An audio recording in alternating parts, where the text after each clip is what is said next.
কিমি আৰু গুজৰাটৰ গিৰ গায়ৰ মাজত আমি দুইটাৰ শুক্ৰৰ সংমিশ্ৰণৰ জৰিয়তে লখিমী আৰু গিৰৰ সংমিশ্ৰণৰ জৰিয়তে আমি নতুন প্ৰজাতি এটা যি লখিমীৰ দৰে অসমৰ পৰিৱেশৰ লগত খাপ খাব আৰু গিৰৰ দৰে গাখীৰ দিব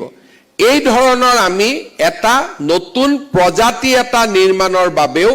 আমাৰ পশু চিকিৎসা বিজ্ঞান মহাবিদ্যালয় আৰু এনডিডিবিয়ে যৌথভাৱে কাম কৰিছে এই গোটেইবিলাকৰ লগত আমি আৰু এটা অসমত কাম আৰম্ভ কৰিছো হেয়া হৈছে সেক্স সৰ্টেড সিমেন্ট অৰ্থাৎ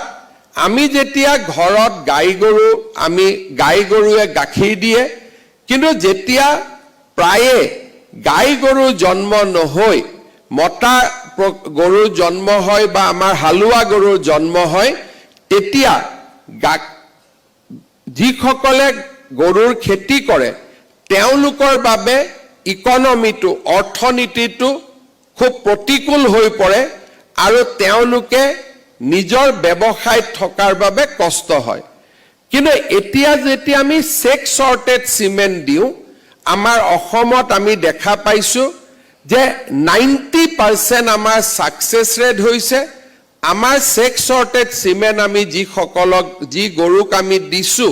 তেওঁলোকৰ গাই গৰুৱে জন্ম হৈছে আৰু এই ক্ষেত্ৰতো আমি সফলতা লাভ কৰিব পাৰিছো